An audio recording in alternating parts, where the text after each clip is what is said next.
Hello everyone. आज हम start करेंगे इंग्लिश सेक्शन। इंग्लिश सेक्शन में आज हम पढ़ेंगे डायरेक्ट एंड इनडायरेक्ट स्पीच।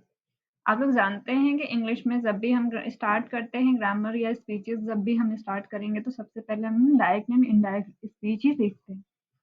तो आज हमारा टॉपिक है डायरेक्ट एंड इनडायरेक्ट स्पीच। ठीक है, आज हम पढ़ेंगे डायरेक्ट एंड इनडायरेक्ट स्पीच। क्या है ये? The direct and indirect form of narration. ठीक है, तो मैं आपको सिंपली वर्ड में बताऊंगी ताकि आप लोगों को पहले डायरेक्ट इनडायरेक्ट समझने में कोई दिक्कत ना हो कि डायरेक्ट होता क्या है, इनडायरेक्ट होता क्या है, इसको बोलते कैसे हैं, कैसे इसका यूज किया जाता है, ये सारी चीजें हम शुरू से सीखेंगे। ठीक है, तो स्टार्ट करते हैं हम। फर्स्ट पॉइंट अपना स्टार्ट करेंगे हम। फर्स्ट पॉइंट में हम देखते हैं, अंग्रेजी भाषा में किसी व्यक्ति स्पीकर जो बोलने वाला होता है, स्पीकर के द्वारा कही गई बात, कथन, कोई बात या कथन, ठीक है, को दो प्रकार से व्यक्त किया जाता है। अभी हमने क्या रीड किया? अंग्रेजी भाषा में किसी व्यक्ति, स्पीकर जो होता है, कोई व्यक्ति भी मान सकते हैं या स्पीकर भी कह सकते हैं, स्पीकर द्वारा कही गई बात को दो प्रकार से व्यक्त किया जा सकता है।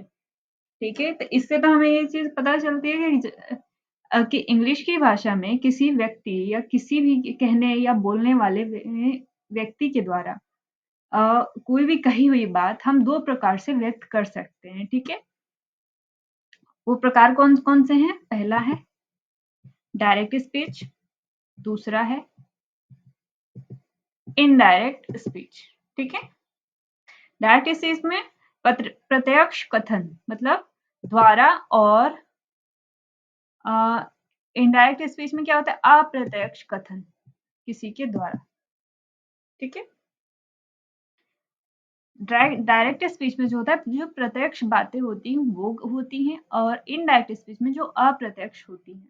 ठीक है, इसको हम समझते हैं विस्तार में। देखिए, नोट में हमारे इम्पोर्टेंट नोट्स बीच बीच में आपको मिलती रहेंगी ऐसी, जो कि आपको समझने में आसानी होगी। नोट में हम क्या पढ़ेंगे देख लेते हैं।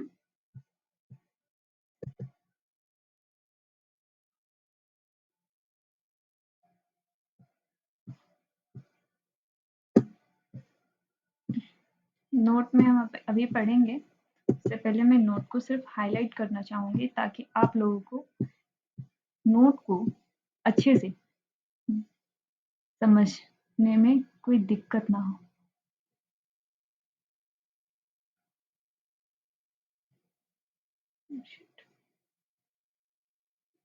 सॉरी, मेरा हाइलाइटर एक्स्ट्रा ही चला जा रहा है, जबकि मैं इसे शॉर्ट करने की कोशिश कर रही हूँ।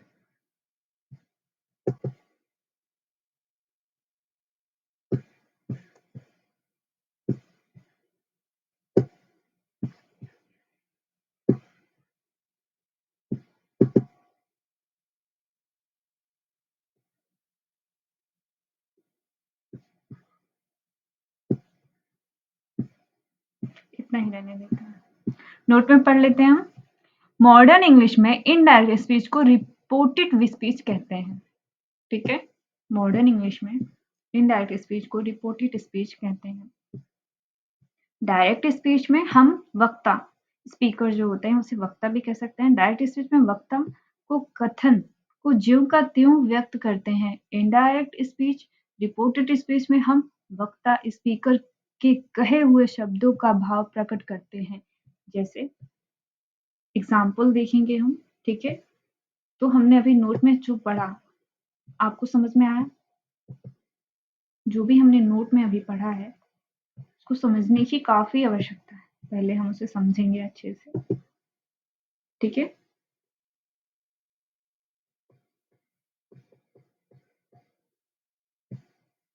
नोट में अभी हमने क्या पढ़ा? मॉडर्न इंग्लिश में इनडायरेक्ट स्पीच को रिपोर्टेड स्पीच कहते हैं। रिपोर्टेड स्पीच जो होता है वो क्या होता है? हमारा इनडायरेक्ट स्पीच। और डायरेक्ट स्पीच में हम वक्ता, जो स्पीकर होता है, जो बोलने वाला होता है, बोलने वाले के कथन को ज्यों का त्यों ही व्यक्त करते हैं। इनडायरेक्ट स्पीच में, रिपोर्टेड स्पीच में हम वक्ता स्पीकर के कहे हुए शब्दों का भाव प्रकट करते हैं। ठीक है। इनडायरेक्ट स्पीच में, रिपोर्टेड स्पीच में, इनडायरेक्ट स्पीच में हम क्या करते हैं, स्पीकर के कहे हुए शब्दों का भाव प्रकट करते हैं। मतलब जो डायरेक्ट स्पीच हमारा क्या होता है, रिपोर्टेड स्पीच। तो रिपोर्टेड स्पीच वो होता है जब हम बोल रहे हैं, मतलब डायरेक्टली कोई भी कथन या कोई भी प्रत्यक्ष व्यक्ति अपनी बात को प्रकट कर रहा है। ठीक है। लेकिन इनडायरेक्ट स्पीच क्या होता है, उसके भाव को प्रकट करता है। मतलब जो एक तो आदमी, जो वक्ता है हमारा, स्पीकर है, उन्होंने बोला, लेकिन हम इनडायरेक्ट स्पीच में क्या दर्शाते हैं, उनके भावों को प्रकट करते हैं। इसको हम एग्जाम्पल में समझेंगे जो हमारे लिए काफी इजी हो जाएगा। रमेश सेज मुकेश विल गो खैर। ठीक है। ये हमारा डायरेक्ट स्पीच हो गया है, जो कि प्रत्यक्ष बात है, किसी रमेश के द्वारा, किसके द्वारा कही गई है, रमेश के द्वारा कही गई बात है कि रमेश सेज, रमेश ने कहा है, मुकेश विल गो टू खैर। ठीक है। लेकिन इनडायरेक्ट स्पीच में हम क्या करते हैं, अभी हमने अब नोट्स में पढ़ा, इनडायरेक्ट स्पीच में क्या होता है, रिपोर्टेड स्पीच में हम वक्ता स्पीकर के कहे हुए शब्दों को प्रकट करते हैं। ठीक है। इसको देखते हैं। Ramesh says that Mukesh will go to खैर। रमेश ने कहा कि मुकेश को मुकेश को कहाँ जाना है, खैर में। ठीक है। तो रमेश के भाव को प्रकट किया है, रमेश के द्वारा कहा गया है। तो ये हमारा क्या है, इनडायरेक्ट स्पीच। डायरेक्ट स्पीच जो किसी भी व्यक्ति या फिर किसी स्पीकर, जो किसी भी कहने वाले व्यक्ति की जो बातें होती हैं, वो हमें डायरेक्ट तरीके से बोली हुई बातें को प्रकट करता है। लेकिन इनडायरेक्ट स्पीच उनके भावों को प्रकट करता है। इस उदाहरण में हम और संक्षेप में समझते हैं। इस उदाहरण का पहला वाक्य डायरेक्ट स्पीच, डायरेक्ट नरेशन है। ठीक है। अभी हमने बताया डायरेक्ट स्पीच है वो, डायरेक्ट नरेशन में है। और दूसरा वाक्य इनडायरेक्ट स्पीच, इनडायरेक्ट नरेशन में या रिपोर्टेड स्पीच। इनडायरेक्ट नरेशन क्या है, हमारा रिपोर्टेड स्पीच है, इसको हम रिपोर्ट करेंगे या फिर उसके भाव को प्रकट करेंगे, रिपोर्टेड स्पीच में है। संकेत इससे क्या मिलता है हमें, संकेत के बारे में पढ़ लेते हैं। वक्ता स्पीकर के कथन को जिस वर्ब से प्रारंभ किया जाता है, स्पीकर के कथन को जिस वर्ब से प्रारंभ किया जाता है उसे reporting verb, introductory verb, principal verb कहा जाता है। ठीक है। संकेत में हमने क्या पढ़ा, संकेत में वक्ता स्पीकर के कथन को जिस वर्ब से प्रारंभ किया जाता है उसे रिपोर्टिंग वर्ब, इंट्रोडक्टरी वर्ब या प्रिंसिपल वर्ब कहा जाता है।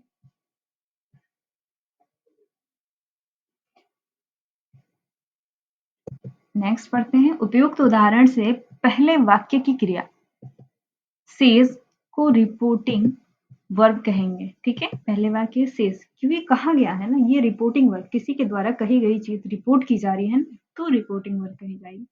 वक्ता के जिस कथन, स्पीकर या वक्ता के जिस कथन को इन्वर्टेड कोमास उदाहरण चिन्ह के अंतर्गत रखा जाता है उसे रिपोर्टेड पार्ट अर्थात क्वेश्चन मार्क के अंदर का कथन कहते हैं। ठीक है। जैसे कि इन्वर्टेड कोमास के अंदर हमने क्या रखा है, Mukesh will go to the खैर। ठीक है।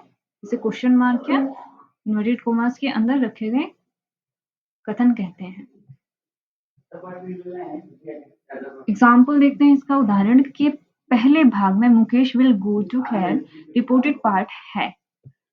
अभी हमने बताया मुकेश विल गो टू खैर, ये क्या है, रिपोर्टेड पार्ट, क्योंकि ये इन्वर्टेड कोमास में बंद है। निम्नलिखित वाक्य को ध्यानपूर्वक पढ़िए। ठीक है।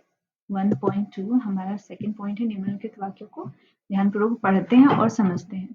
Gopal said to Govind, I am going to Kanpur. Gopal ने कहा गोविंद से कि मैं कानपुर जा रहा हूं। इस वाक्य में सैड जो है, कहने वाली जो बात है, रिपोर्टिंग वर्ब है, क्योंकि ये क्या रिपोर्ट कर रहा है गोविंद को। और I am going to Kanpur क्या है, मुख्य कथन है, रिपोर्टेड पार्ट। एक तो ये तो रिपोर्टिंग वर्ब जो जिससे कह रहा है, तो इस वाक्य में जो said वो क्या है, कह रहा है ना, तो said कोई चीज अपनी व्यक्त कर रहा है, तो कहने वाली जो बात है वो रिपोर्टेड वर्ब हो गई। और I am going to Kanpur क्या है हमारा, मुख्य कथन, रिपोर्टेड पार्ट है हमारा, ठीक है। तो इसको हम विस्तार से समझ लेते हैं अपने पॉइंट नंबर ए पे। रिपोर्टेड पार्ट को इन्वर्टेड कोमास के अंदर रखा जाता है, ठीक है, जिसमें रखा भी गया है, तथा इन्वर्टेड कोमास के अंदर वाले भाग अर्थात रिपोर्टेड पार्ट का पहला अक्षर कैपिटल होता है। देख लीजिए हमारा पहला अक्षर कैपिटल ही है, कैपिटल लिखा जाता है। और नेक्स्ट में हम बी में देखेंगे डायरेक्ट स्पीच में रिपोर्टेड पार्ट के बारे में अभी हमने सब पढ़ा है कि रिपोर्टेड पार्ट को इन्वर्टेड कोमास के अंदर रखा जाता है। इन्वर्टेड कोमास के अंदर वाले भाग अर्थात रिपोर्टेड पार्ट का पहला अक्षर कैपिटल लेटर होता है। आप ध्यान से एग्जाम्पल में देख सकते हैं, कैपिटल लेटर में लिखा जाता है या कैपिटल लेटर होता है। डायरेक्ट स्पीच में क्या होता है, डायरेक्ट नरेशन अभी हमने पढ़ा। इन रिपोर्टेड पार्ट, उसके बाद डायरेक्ट नरेशन में देखते हैं, डायरेक्ट स्पीच को डायरेक्ट नरेशन भी कहते हैं। डायरेक्ट नरेशन में वक्ता के शब्दों को इन्वर्टेड कोमास में लिखते हैं। वक्ता के शब्दों को मतलब जो कहने वाली जो बात होती है ना उसको इन्वर्टेड कोमास में लिखते हैं। इनडायरेक्ट स्पीच में इन्वर्टेड कोमास का प्रयोग नहीं होता है, ठीक है। वक्ता को डायरेक्ट नरेशन में वक्ता के शब्दों को इन्वर्टेड कोमास में लिखते हैं। इनडायरेक्ट स्पीच में इन्वर्टेड कोमास का प्रयोग नहीं करते, इन्वर्टेड कोमास हट जाती हैं। कैसे, देखिए अभी हम एग्जांपल्स में देखेंगे। Change direct into indirect speech, ठीक है। अब हम चेंज करेंगे डायरेक्ट को इनडायरेक्ट स्पीचेस में। अभी हमने पढ़ा क्या डायरेक्ट और इनडायरेक्ट स्पीच क्या होता है, ठीक है। डायरेक्ट नरेशन क्या होता है, रिपोर्टेड वर्ब क्या होता है, रिपोर्टेड नरेशन, रिपोर्टेड वर्ब के बारे में हमने अभी भी पढ़ा। ये सारी चीजें अभी हमारे क्लियर आउट हो चुकी हैं। कॉमन रूल्स हैं जो हम कॉमन रूल पढ़ेंगे अब, ठीक है। तो स्टार्ट करते हैं हम ना, change direct into indirect speech का कॉमन रूल, जो हमारा थर्ड पॉइंट है। निम्नलिखित उदाहरण को ध्यानपूर्वक पढ़िए। एग्जाम्पल को बड़े ही ध्यान से पढ़ेंगे हम। क्या है, रामा सेड, ये हमारा क्या चीज है बताइए। अभी आपने पढ़ा ऊपर रिपोर्टेड पार्ट, कही हुई जो कथन होती है वो क्या होता है हमारा, रिपोर्टेड पार्ट होती है। तो रिपोर्टेड वर्ब कही हुई कहा जाने वाला, सेड क्या है हमारा, रिपोर्टेड वर्ब। रिपोर्टेड पार्ट क्या है हमारा, इन्वर्टेड कोमास में है। तो देखते हैं, Rama said I am very busy now, ये क्या है हमारा डायरेक्ट स्पीच, क्योंकि रामा ने डायरेक्टली बोला तो ये चीज हमारी डायरेक्ट स्पीच में आती है क्योंकि उसने डायरेक्टली बोल दिया। लेकिन इनडायरेक्ट और रिपोर्टेड स्पीच क्या है, जो उसके भावों को प्रकट करके और कॉमास को हटा दे, इन्वर्टेड कॉमास को हटा दे, डायरेक्ट नरेशंस को हटा दे। तो इनडायरेक्ट स्पीच या इनडायरेक्ट रिपोर्टेड स्पीच या इनडायरेक्ट स्पीच भी हो सकते कहते हैं इसको, ठीक है। तो इसको कन्वर्ट करते हैं हम, क्या है हमारा डायरेक्ट में, Rama said I am very busy, तो कैसे चेंज किया इसको, रामा सेड, ठीक है। सेड तो रहेगा ही, लेकिन जब कोमा हटाएंगे तो दैट किसके द्वारा कही गई है, रामा के द्वारा, तो यहाँ पे क्या आ जाएगा, that he was very busy. Then now का देन हो जाएगा। अब आप सोच रहे होंगे कि ये इस तरीके से कैसे, नाउ का देन कैसे हो गया, यहाँ पे दैट कैसे आ गया और एम का ही कैसे हो गया। तो ये रामा के द्वारा कही गई बातों को हम चेंज कर रहे हैं। कैसे, Rama said that he was very busy. अभी हम इसके रूल्स को हम नीचे ध्यान से पढ़ेंगे कि कैसे रूल्स को चेंज कर रहे हैं हम इसके, बिकॉज वो बहुत इंपॉर्टेंट है इसके रूल को चेंज करने वाला फॉर्मूला। उसके बाद जब रूल्स चेंज करेंगे फिर हम डायरेक्ट और इनडायरेक्ट स्पीचेस के अच्छे से सीख जाएंगे। तो अभी हमने ये चीज पढ़ा, फिर अब हम पढ़ते हैं एग्जाम्पल्स के अगले पॉइंट्स को। इनडायरेक्ट या रिपोर्टेड स्पीच में इन्वर्टेड कॉमास क्वेश्चन मार्क को हटा देते हैं। इनडायरेक्ट या रिपोर्टेड स्पीच में इन्वर्टेड कॉमास क्वेश्चन मार्क को हटा देते हैं। रिपोर्टिंग वर्ग के बाद में आने वाले कॉमा अल्प विराम को नहीं लगाते हैं। किसी उचित कंजुगेशन जैसे दैट, इफ, वेदर का प्रयोग के अनुसार करते हैं। ठीक है। इनडायरेक्ट स्पीच या रिपोर्टेड स्पीच में इन्वर्टेड कॉमास क्वेश्चन मार्क को हटा देते हैं, क्योंकि डायरेक्ट स्पीच में तो लगी रहती है ना, क्योंकि तो हम जब उनके भाव को करते हैं तो इन्वर्टेड कॉमास को हटा देते हैं। रिपोर्टिंग वर्ब के बाद में आने वाले कॉमा को अल्प विराम को नहीं लगाते हैं। ठीक है। किसी उचित कंजुगेशन इफ, दैट, वेदर का प्रयोग वाक्य के अनुसार करते हैं। ठीक है। कॉमास हटाते टाइम कॉमा हटाया, दैट का प्रयोग किया, तो जो वाक्य के अकॉर्डिंग सुटेबल वर्ब होता है वो हम लगाते हैं।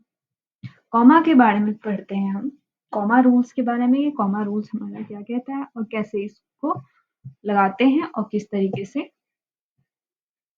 कॉमास का यूज होता है। ठीक है।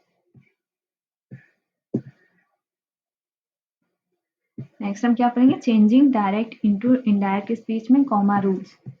ठीक है। तो कॉमा रूल्स के बारे में पढ़ते हैं। निम्नलिखित उदाहरण को ध्यानपूर्वक पढ़िए जो कॉमा रूल्स के बारे में है। Rama said, I am very busy now. Rama ने कहा I am very busy now. Then Rama said that. I को हटा के हमने that लगाया, कॉमा हटाया तो that आ जाएगा। ठीक है। Then यहाँ पे हम I के साथ रामा said, तो रामा क्या है, हमारा प्रेजेंट टेंस से है, तो he was, तो he was ही है क्योंकि रामा ने कहा था।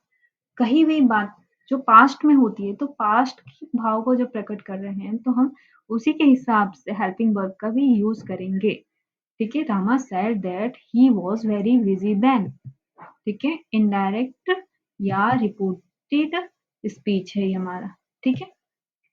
उपयुक्त उदाहरण से स्पष्ट है कि इनडायरेक्ट या रिपोर्टेड स्पीच में इन्वर्टेड कॉमास क्वेश्चन मार्क्स को हटा देते हैं। रिपोर्टिंग वर्ब के अनुसार रिपोर्टिंग वर्ब के बाद में आने वाले कोमा अल्प विराम को नहीं लगाते हैं।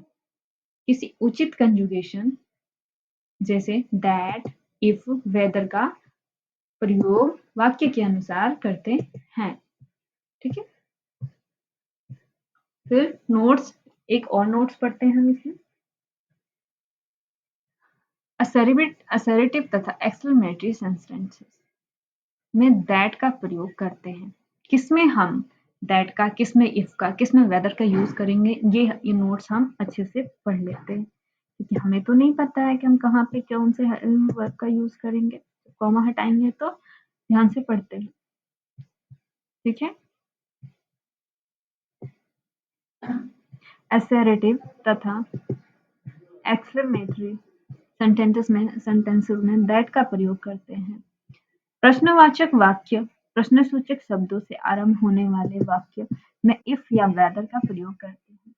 रिपोर्टेड पार्ट का पहला अक्षर स्मॉल लेटर से लिखते हैं, किंतु आई तथा प्रॉपर नाउन को ज्यों का त्यों रहने देते हैं। ठीक है। असर्टिव में क्या करते हैं, एक्सक्लेमेटरी सेंटेंसेस जो होते हैं दैट का प्रयोग करते हैं। प्रश्नसूचक शब्दों से आरंभ होने वाले वाक्य में इफ या वेदर का प्रयोग करते हैं। ठीक है। जो प्रश्नवाचक वाले होते हैं। और रिपोर्टेड पार्ट का पहला अक्षर स्मॉल लेटर होता से लिखते हैं, किंतु आई तथा प्रॉपर नाउन को ज्यों का त्यों रहने देते हैं। डायरेक्ट इनडायरेक्ट रिपोर्टेड बनाते समय वर्ब्स प्रोनाउंस का निकटता सूचक शब्दों में भी परिवर्तन किया जाता है। किस तरीके से देखेंगे हम असर्टिव सेंटेंसेस की परिवर्तन देखेंगे। असर्टिव सेंटेंसेस वर्ब क्रिया में परिवर्तन।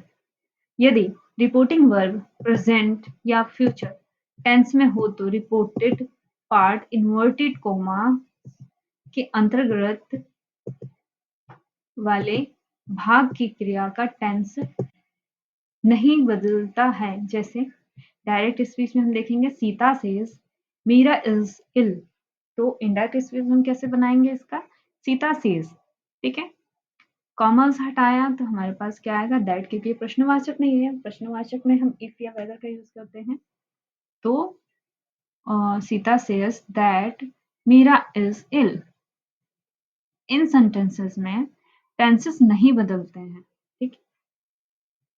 डायरेक्ट स्पीच में फिर से पढ़ते हैं। Mahesh will say Ramesh bathed in the Ganga. तो इनडायरेक्ट स्पीच में इसका क्या बनेगा, महेश विल से दैट से जोड़ेंगे इसको, Ramesh bathed in the Ganga. तो हमने क्या पढ़ा अभी कि फ्यूचर टेंस में हो तो जब रिपोर्टिंग वर्ब फ्यूचर टेंस में हो तो रिपोर्टेड पार्ट इन्वर्टेड कॉमास के अंदर आने वाले की क्रिया का टेंस नहीं बदलता है, ठीक है।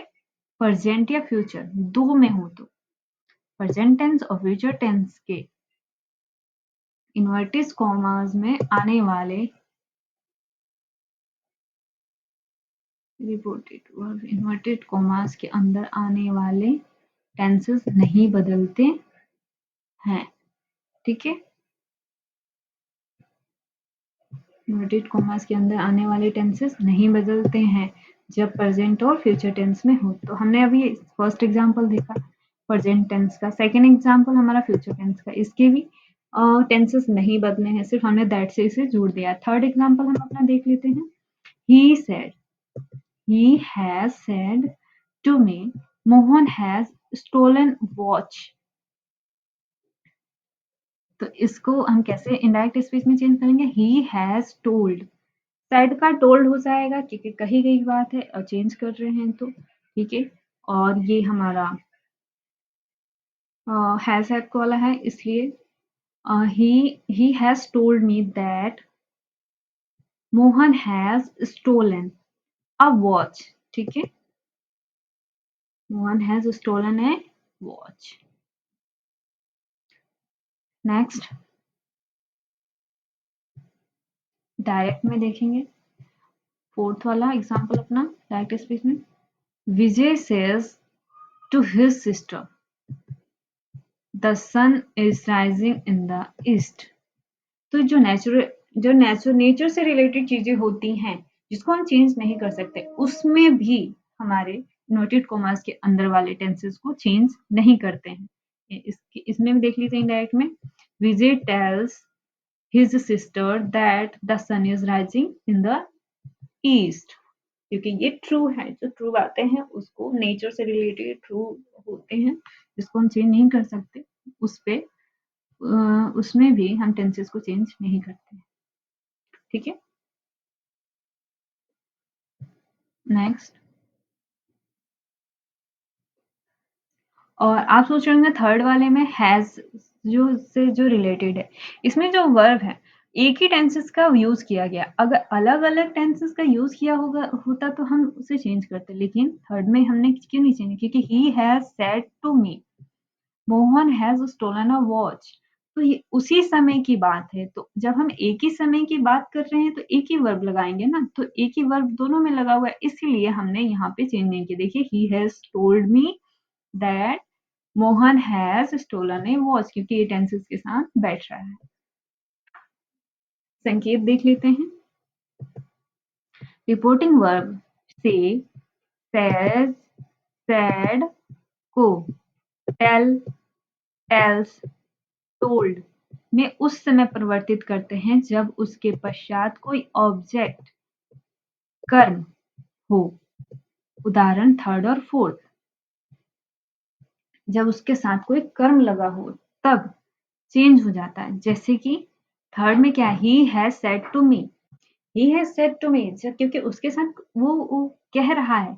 अभी हमने फर्स्ट और सेकंड में देखा कि कही गई बातें थी सिर्फ, और वो किसी से कहने वाली बात है, तो उसके साथ जब कर्म जुड़ता है तो उस टेंसेस के हिसाब से क्या चेंज, से और सेज सेड को चेंज करके हम क्या कर देते हैं, से का टेल हो जाएगा, से का सेज का टेल्स हो जाएगा और सेड का टोल्ड हो जाएगा, ठीक है, टेंसेस के हिसाब से। तो थर्ड और फोर्थ में हमने टेंसेस के हिसाब से वैसे ही चेंज किया है। एक एक पॉइंट आपको क्लियर होता जाएगा, ध्यान से पढ़िएगा, बस मैं आपके सारे क्लियर आउट करते जाऊंगी। फिर नेक्स्ट हम 1.5 पॉइंट देखते हैं अपना। यदि रिपोर्टिंग वर्ब भूतकाल पास्ट टेंस में हो तो रिपोर्टेड पार्ट क्वेश्चंस मार्क्स के अंदर आने वाले की क्रिया प्रेजेंट या फ्यूचर टेंस में हो तो क्रिया को पास्ट टेंस में निम्न प्रकार बदल देते हैं। किस प्रकार देखिए। एग्जाम्पल, प्रेजेंट इंडेफिनिट को पास्ट इंडेफिनिट में बदलते हैं। मैंने आपको बताया मैं टेंसेस को किस तरीके से बदलते हैं ये भी समझाऊंगी, तो समझ लीजिए यहाँ पे टेंसेस किस तरीके से चेंज हो रही हैं। थर्ड और फोर्थ में टेंसेस किस तरीके से चेंज हुई हैं। प्रेजेंट इंडेफिनिट को पास्ट इंडेफिनिट में चेंज करेंगे, ठीक है। प्रेजेंट कंटिन्यूअस को पास्ट कंटिन्यूअस में चेंज करेंगे। प्रेजेंट परफेक्ट को पास्ट परफेक्ट में तथा प्रेजेंट परफेक्ट कंटिन्यूअस को पास्ट परफेक्ट कंटिन्यूअस में बदल देते हैं। इस प्रकार फ्यूचर टेंस विल शैल को वुड शुड परिवर्तित कर देते हैं। इस प्रकार के परिवर्तन को समझने के लिए निम्न उदाहरण को ध्यानपूर्वक पढ़िए। इससे रिलेटेड मैं एग्जांपल दूंगी। अगर ये चीजें आपको क्लियर हो गई, अगर ये बहुत इंपॉर्टेंट है। डायरेक्ट इनडायरेक्ट में मैंने अब तक आपको समझाया कि आप टेंसेस को चेंज किसको और किस में करेंगे। अगर ये चीज आपकी क्लियर हो गई तो आपकी सारी चीजें क्लियर हो जाएंगी, ठीक है। तो मेन आपका यही है, आपको यही सारी चीजें क्लियर करनी है। सबसे पहले क्या मैं इसे हाईलाइट कर देती हूँ ताकि ऑलवेज रिमेंबर रहे और आप जब भी ध्यान से पढ़ें ये हाईलाइट आपको दिखाई दे, ठीक है। क्योंकि मैं क्यों कर रही हूँ, ये बहुत डायरेक्ट इनडायरेक्ट का मेन रूल है ये, जिसे अगर आपने सही से सीख लिया तो फिर आप डायरेक्ट इनडायरेक्ट नरेशंस को चेंज कर सकते हैं बहुत ही आसानी तरीके से। बहुत ही इजी तरीके से आप डायरेक्ट इनडायरेक्ट नरेशंस को चेंज कर सकते हैं, ठीक है। ये बहुत इंपॉर्टेंट टॉपिक है, आप सब लोग ध्यान से देखें।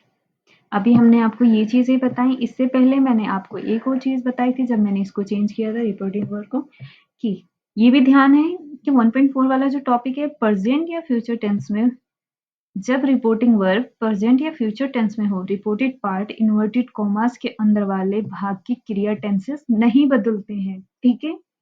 प्रेजेंट और फ्यूचर टेंस के वाले रिपोर्टेड पार्ट जो इन्वर्टेड कॉमास में बंद होते हैं उसके टेंसेस नहीं बदलते हैं। ध्यान में रखिएगा, ये चीज बहुत इंपॉर्टेंट है। नेक्स्ट आपको जो कही हुई बातें हैं वो कैसे कैसे चेंज करनी है इसको भी मैं हाईलाइट कर देती हूँ। सेज को कैसे चेंज करना है और ये सारी चीजें आपको ध्यान पूर्वक रहे, तो इसलिए मैं इसे चेंज कर देती हूँ, ध्यान दीजिए। नेक्स्ट अभी मैंने आपको बताया मैं दोबारा इसलिए बता रही हूँ ताकि आपको ये रिमेंबर रहे। अगर आपने ये चीजें, ये मेन पॉइंट्स जो मेन रूल है इनडायरेक्ट स्पीचेस के, डायरेक्ट इनडायरेक्ट स्पीचेस के, अगर आपने ये सीख लिया तो आप आसानी से किसी भी डायरेक्ट इनडायरेक्ट नरेशंस को चेंज कर सकते हैं, ठीक है। रिपोर्टिंग वर्ब से सेड को टेल टेल्स टोल्ड में यू चेंज करेंगे। से का क्या होगा टेल, सेज का क्या होगा टेल्स और सेड का क्या होगा टोल्ड, ठीक है। रिपोर्टिंग वर्ब उस समय परिवर्तित करते हैं, किस समय, जब जब उनके पश्चात कोई ऑब्जेक्ट कोई कर्म लगा उसके पश्चात, मतलब अगर हमारा रिपोर्टिंग वर्ब सिर्फ सेज पे सेड पे आके खत्म होता है तो उसे चेंज नहीं करेंगे। लेकिन अगर उसके आगे कोई कर्म लगा रहता है, जैसे थर्ड और फोर्थ में है he has said to me, और फोर्थ में क्या है Vijay say is to his sister, तो थर्ड वाले का हमने कैसे चेंज किया, he has said to me का क्या होगा he has told to me. Said का मैंने अभी आपको बताया, सेड का क्या हो जाएगा टोल्ड, ठीक है। और फोर्थ वाला क्या है विजय सेज टू हिज सिस्टर, क्योंकि इसके आगे सेज के आगे कर्म लग रहा है ना, किसी के द्वारा किसी से कही गई बात, तो इसलिए इसको चेंज करना पड़ता है। सेज का क्या हो जाएगा टेल्स, तो विजय टेल्स आ जाएगा, ठीक है। अगर से होता तो से की जगह टेल आ जाता है, ठीक है। तो ये चीजें आपको ध्यान रखने वाली बातें हैं। नेक्स्ट क्या ध्यान रखने वाली बातें हैं, यदि रिपोर्टिंग वर्ब भूतकाल, भूतकाल क्या होता है पास्ट टेंस, अगर रिपोर्टिंग वर्ब पास्ट टेंस में हो तो रिपोर्टेड पार्ट कोटेशंस मार्क के अंदर आने वाला भाग की क्रिया प्रेजेंट या फ्यूचर टेंस में हो तो इस क्रिया की पास्ट टेंस में निम्न प्रकार बदले जाते हैं। कैसे? ये चीजें आप सारा आपने अभी अभी मैंने एक चीज आपको क्लियर कर दी है कि प्रेजेंट और फ्यूचर टेंस वाले जो होते हैं रिपोर्टिंग वर्ब में प्रेजेंट या फ्यूचर टेंस जो होते हैं वो इन्वर्टेड कोमास के अंदर वाले टेंसेस को नहीं बदलते हैं, लेकिन बाकी तो बदलते हैं, लेकिन जो बाकी बदलेंगे वो किस तरीके से बदलेंगे ये चीज जानना जरूरी है। ठीक है, तो इसलिए हम इसको देख लेते हैं ध्यान से। कैसे चेंज होंगे? प्रेजेंट इंडेफिनिट को पास्ट इंडेफिनिट में चेंज करेंगे। ठीक है, प्रेजेंट कंटिन्यूअस को पास्ट कंटिन्यूअस में चेंज करेंगे, प्रेजेंट परफेक्ट को पास्ट परफेक्ट में चेंज करेंगे तथा प्रेजेंट परफेक्ट कंटिन्यूअस को पास्ट परफेक्ट कंटिन्यूअस में बदलेंगे। ठीक है, इस प्रकार फ्यूचर टेंस में जो चीजें जो हेल्पिंग वर्ब आता है उसको कैसे यूज करेंगे? फ्यूचर टेंस में विल शैल को वुड शुड में परिवर्तित करेंगे। ठीक है, नेक्स्ट देखते हैं। इस प्रकार के परिवर्तन को समझने के लिए निम्नलिखित उदाहरण को ध्यानपूर्वक पढ़ें। तो इस प्रकार के परिवर्तन को समझने के लिए हम एग्जाम्पल्स को अच्छे से समझेंगे ताकि हमें इसके रूल्स को समझने में कोई दिक्कत ना हो और रूल्स हमारा क्लियर हो जाए। ठीक है, फर्स्ट एग्जाम्पल देखते हैं। डायरेक्ट में क्या है हमारा direct speech? Rama said Krishna pledge cricket. तो कैसे बनेगा? कोशिश कीजिए बनाने की। Rama said Krishna pledge cricket, तो इनडायरेक्ट स्पीच इसकी क्या होगी? रामा सेड, क्योंकि इसके आगे कोई कर्म तो जुड़ा नहीं है तो रामा सेड का सही आ जाएगा। अब रामा सेड है तो इसको कैसे चेंज करेंगे? क्योंकि ये क्वेश्चन मार्क वाला नहीं है तो इसमें हम दैट ही लगाएंगे। तो दैट से इन्वर्टेड कोमास को खोलेंगे, that Krishna play it cricket. ठीक है, तो ये हमने किसमें चेंज किया? कृष्णा प्लेज क्रिकेट जो है उसको हमने कृष्णा पर अभी हमने पढ़ा कि क्या अभी हमने पढ़ा था प्रेजेंट इंडेफिनिट को पास्ट इंडेफिनिट में चेंज करेंगे। ठीक है, तो हमारा प्रेजेंट इंडेफिनिट है ये हमारा कृष्णास प्लेज क्रिकेट। क्या है? प्रेजेंट इंडेफिनिट, तो इसको हम किस में चेंज करेंगे? पास्ट इंडेफिनिट में। तो प्रेजेंट इंडेफिनिट का पास्ट इंडेफिनिट क्या होगा? कृष्णा प्लेड द दान नहीं भी लगा सकते हैं, कृष्णा प्लेड क्रिकेट। ठीक है, नेक्स्ट रूल्स के अकॉर्डिंग ही चलना है। ठीक है, अगर आप रूल्स के साथ चलेंगे तो आपके सारे सेंटेंसेस क्लियर आउट होते रहेंगे और सब सही होंगे, राइट होंगे। नेक्स्ट एग्जांपल देखते हैं। Mahesh said Lakshmi is going to Bhopal. ठीक है, कैसे चेंज करेंगे इसको? इनडायरेक्ट स्पीच में आप जानते ही हैं सेड का सेड ही रहेगा। महेश सेड, कैसे इन्वर्टेड कॉमास को कैसे खोलेंगे? दैट से, क्योंकि क्वेश्चन मार्क वाला नहीं है तो दैट से खोलेंगे इसको। महेश सेड दैट लक्ष्मी, अब देखिए ये हमारा प्रेजेंट टेंस में है। ठीक है, तो अभी हमने आपको बताया कि जब भी हमारा सेंटेंस प्रेजेंट टेंस में है तो उसको हम किस में चेंज करेंगे? पास्ट में। तो इसको भी हम चेंज कर रहे हैं।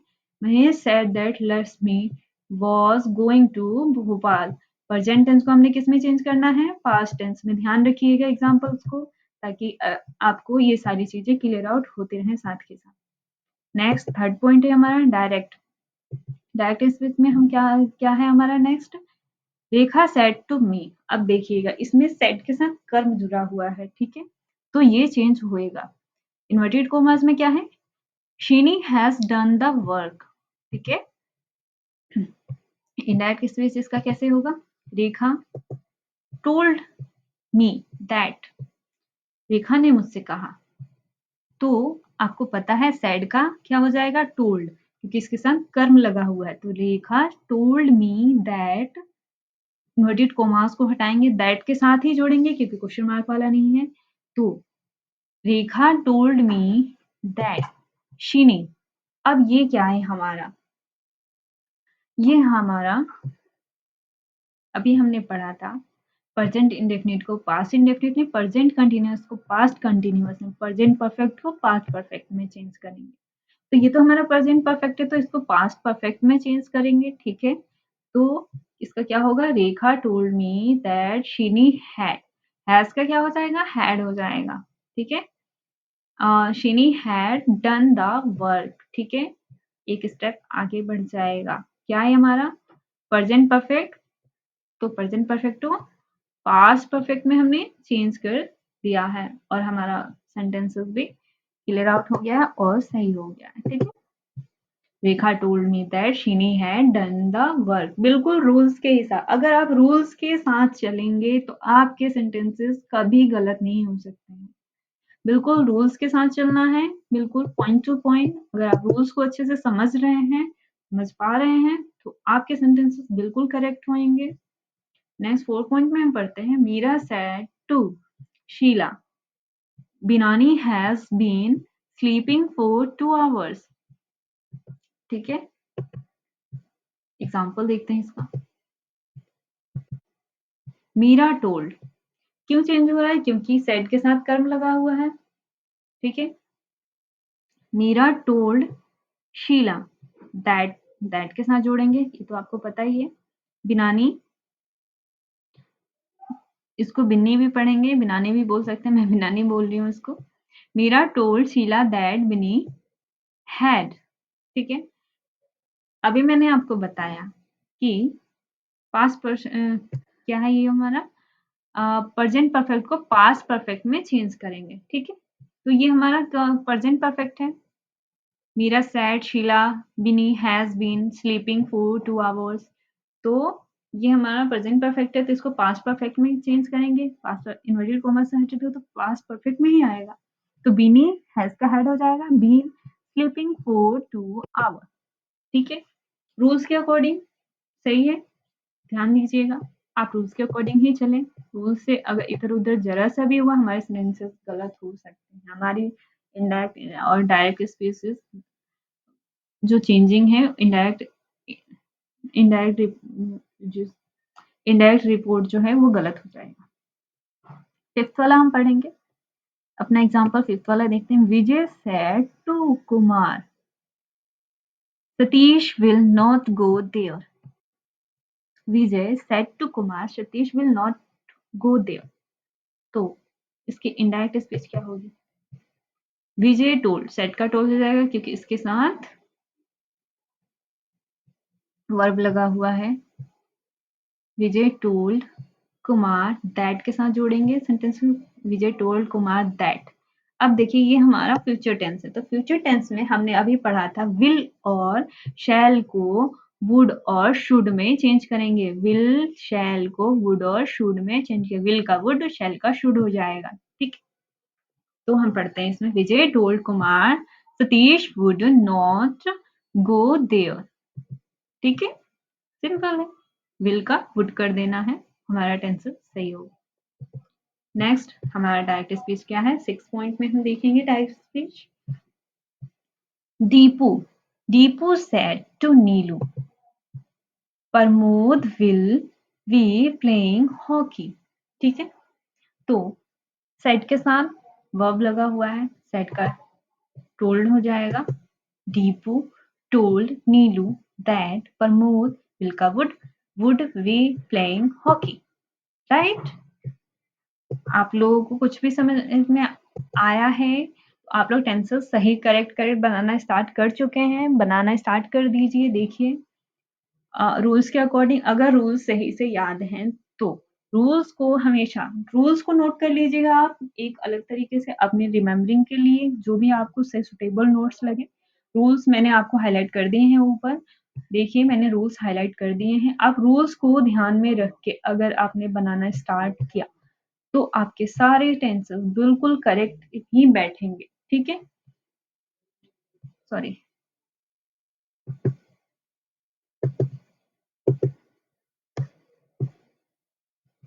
नेक्स्ट हमारा जो एग्जाम्पल है वो क्या है? एट्थ वाला, एट्थ वाला देखते हैं।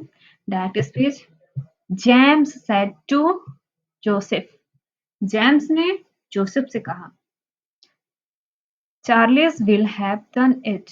ठीक है, इसका इंडायरेक्ट सेंटेंस बनाते हैं। जेम्स ने कहा है तो सेड का टोल्ड तो हो ही जाएगा क्योंकि इसके साथ वर्ब जुड़ा हुआ है। James told Joseph that Charles would, will का वुड हो जाएगा हैव डन इट।